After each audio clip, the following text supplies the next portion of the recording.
மா எங்கம்மா இருக்கீங்க? என்னங்கம்மா? இல்லைம்மா பால் தான் வாங்கிட்டு சொன்னேன். இது நான் சமோசா வாங்கியிருக்கியா? இல்லைம்மா சிக்கன் வாங்கியிருக்கேம்மா. சிக்கனா? என்ன பண்ணுறது இப்போ? கிரேவி மாதிரி வச்சு கொடு. சாப்பிடும் போல் ஆசையாக இருந்தது. சரி வரப்போ வாங்கிட்டு வந்துட்டேன் அப்படியே. சரி ஓகே. குயிக்காக வச்சிடலாமா? சீரகம், சின்ன வெங்காயம் ஒரு கை சீரகம் போட்டேன். மிளகு, சோம்பு, ஒரு துண்டு பட்டை, கருவேப்பிள்ளை, எண்ணெய் தேவையான அளவு இப்போ ஊற்றுறேன். எண்ணெய் ஊற்றுறேன். சுருள நல்லா சுருள வணக்கிக்கணும். அது 2 போடுறேன். நல்லா வதக்கிக்கலாம். தேங்காய் வந்து இதோட நல்லா வணக்கிடுங்க. அப்போ தான் டேஸ்ட்டாக இருக்கும் கறி குழம்புக்கு.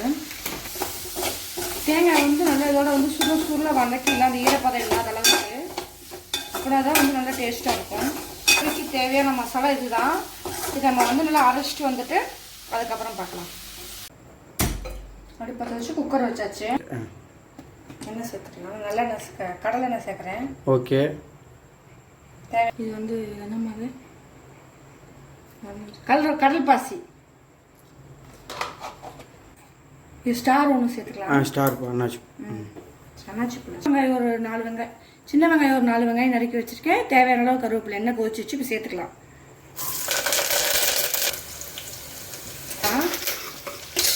சின்ன வெங்காயம் தான் சேர்ப்பேன் இந்த சிக்கன் குழம்புக்கு மட்டன் குழம்புக்கெல்லாம். இந்த மாதிரி செஞ்சு பாருங்கள், சேர்த்து சூப்பராக இருக்கும். இஞ்சி பூண்டு பேஸ்ட்டு சேர்த்துக்கலாம். இஞ்சி பூண்டு ஒரு சின்ன வெங்காயம் மட்டும் சேர்த்து அரைச்சி வச்சுருக்கிறேன்.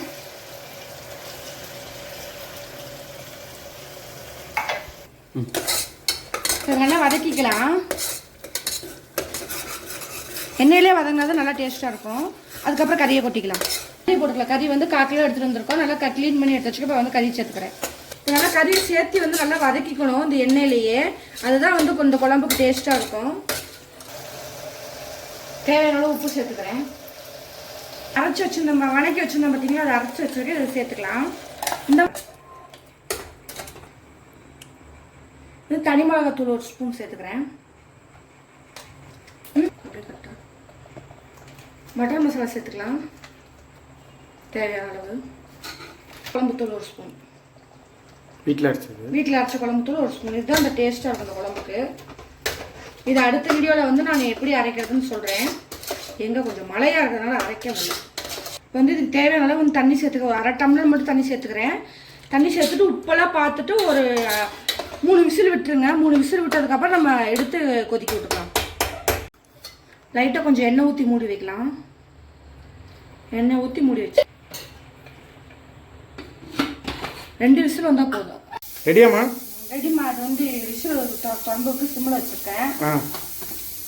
எண்ணெய் எப்படி பிரிஞ்சு வந்துருக்கு. சூப்பர்மா. சூப்பர். கடை கிரேவி மாதிரியே இருக்குமா? கடையில் போய் ஏதாவது மாதிரி கிரேவி செஞ்சாங்கன்னா சரி. நீங்கள் இந்த மாதிரி உங்கள் வீட்டில் செஞ்சு பாருங்கள். சூப்பர். செஞ்சு பார்த்துட்டு எப்படி இருக்குதுன்னு எனக்கு கமெண்டில் சொல்லுங்கள். சூப்பர். அடுத்து என்ன வீடியோ போடலான்னு கமெண்டில் சொல்லுங்கள். Okay bye. ஓகேம்மா.